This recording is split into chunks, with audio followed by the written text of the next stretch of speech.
एक समय की बात है कि देवर्षि नारद तप करने के लिए हिमालय पर्वत पर जा पहुंचे और पतित पावनी गंगा के तट पर एक सुंदर स्थान पर बैठकर मौन होकर बहुत दिनों में पूर्ण होने वाला तप करने लगे। देवर्षि नारद के उग्र रूप को देखकर इंद्र भयभीत हो गए और उन्होंने सोचा शायद देव ऋषि नारद उसके राज्य को न छीन ले, इसलिए उन्होंने कामदेव को बुलाकर कहा, मुझे तुम्हारी सहायता की आवश्यकता है।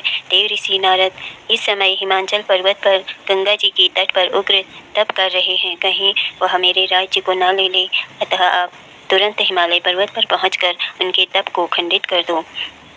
देवराज इंद्र की बात सुनकर कामदेव ने अपनी सेना को साथ लिया और उस स्थान के लिए निकल गए जहाँ पर देव ऋषि नारद तपस्या कर रहे थे।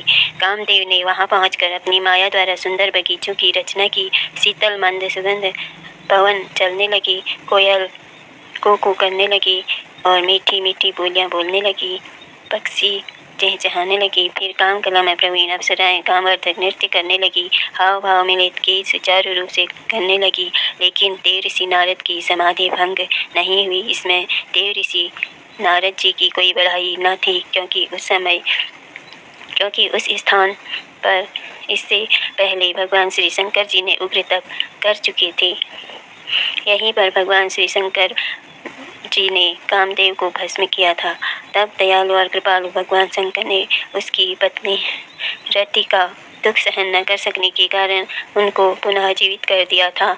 लेकिन जीवित करने के साथ ही उन्होंने रति से कहा था कि मैं इस समय तुम्हारे पति को जीवित तो किए देता हूँ, किंतु इस स्थान पर जब कभी भी कोई तप करेगा तो उसका तप कभी भंग नहीं होगा। इसलिए नारद जी का तप भंग नहीं हुआ। लेकिन नारद जी को अभिमान हो गया कि मैंने कामदेव पर विजय पा ली है, इसलिए वो सीधे तपस्या पूरी करके श्री शंकर भगवान के पास जा पहुँची और कहने लगी, मैंने कामदेव पर विजय पा ली है।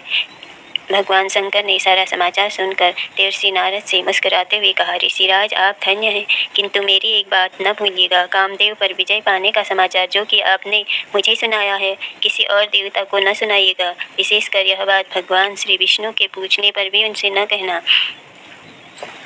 लेकिन नारद जी को भगवान शंकर की बात अच्छी नहीं लगी और वो वहाँ से चलकर अपने पिता श्री ब्रह्मा जी के पास पहुँचे और उनको प्रणाम करके अपनी तपश्चर्या की सफलता का समाचार अभिमान के साथ कामदेव पर विजय पाने का सब समाचार कह सुनाया। ब्रह्मा जी ने भगवान श्री शंकर का ध्यान किया और असल मामला क्या है सब जान गई। ब्रह्मा जी ने भी उनको यह वृत्तांत अन्य देवताओं को न सुनाने से मना किया। भगवान श्री विष्णु जी से कहने के लिए भगवान श्री शंकर के समान ही मना किया, परंतु नारद जी के मन में अहंकार उत्पन्न हो चुका था, इसलिए उनको श्री ब्रह्मा जी की यह बात भी अच्छी नहीं लगी और वह वहाँ से चलकर श्री विष्णु लोक में पहुँचे। भगवान श्री हरि ने उनका आदर सत्कार करके उनका कुशल मंगल पूछा। इस पर नारद जी ने श्री विष्णु के सामने अपनी तपश्चर्या में सफलता पाने के कामदेव पर विजयी पाने का समाचार बड़े अभिमान के साथ कहा। नारद जी की बात सुनकर भगवान श्री विष्णु मुस्कुराकर कहने लगे, भगवान शंकर की मोहिनी माया परम धन्य है। आप तो ब्रह्मचारी हैं, भला कामदेव आपका क्या बिगाड़ सकता है। भगवान श्री विष्णु की बात सुनकर नारद जी बोले, प्रभु यह सब आपकी कृपा का ही फल है। इतना कहकर देव ऋषि नारद वहाँ से चल दिए। उसी समय भगवान शंकर की माया ने उनके मार्ग में एक बड़ा सुंदर नगर रच दिया। उस नगर के राजा का नाम शीलनिधि था, जिसकी पुत्री का नाम विश्वमोहिनी था और जो कि रूप और गुणों की खान थी।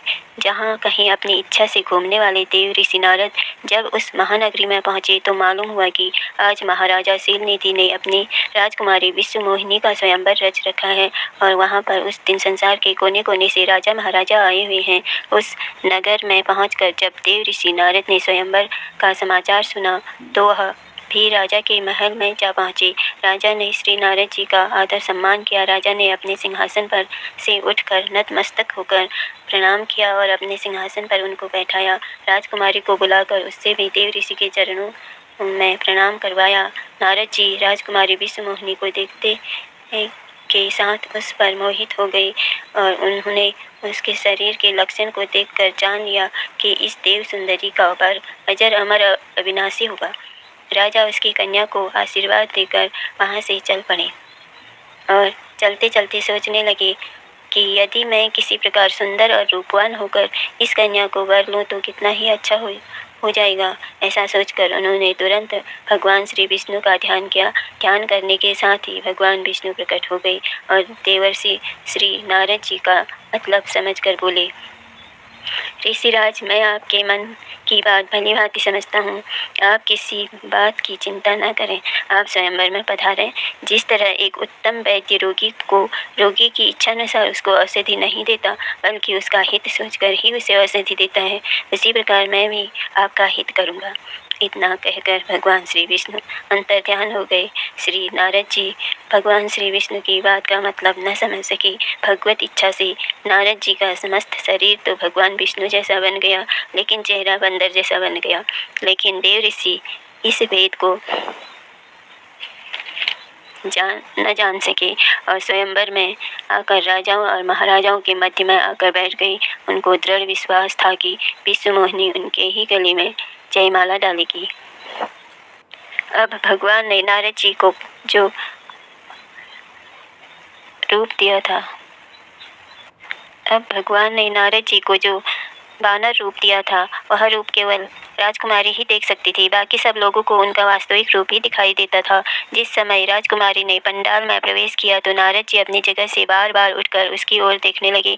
ब्राह्मण का वेश बनाए 2 शिवदूती वहाँ भी विराजमान थे और जोर जोर से हंसकर उनका मजाक उड़ा रहे थे, मगर नारद जी तो उस समय कामांध हो रहे थे, इसलिए वह उनकी हंसी नहीं समझ सकी। वह कहने लगे, वाह वाह, क्या कहना है, भगवान ने आपको कितना अच्छा स्वरूप प्रदान किया है। अब अतिरिक्त यह कन्या किसी अन्य को पसंद नहीं करेगी। उसी समय राजकुमारी विश्वकन्या भी वहां आ पहुंची और नारद जी का रूप देखकर घृणा से दृष्टि फेर कर किसी अन्य वर को ढूंढने लगी। नारद जी अत्यंत व्याकुल हो उठे और उचक उचक कर उसी की ओर देखने लगी। उसी क्षण भगवान विष्णु वहां आ गए और राजकन्या ने आगे बढ़कर उनके गले में जयमाला डाल दी। यह देखकर नारद जी बहुत दुखी हुए। तब शंकर के दूत हंसते हुए बोले, जरा दर्पण में अपना मुंह तो देखो। अब आगे की कहानी अगली वीडियो में। अगर आपको ये कहानी अच्छी लगी तो लाइक कीजिए, चैनल पे नए हैं तो सब्सक्राइब कीजिए। धन्यवाद।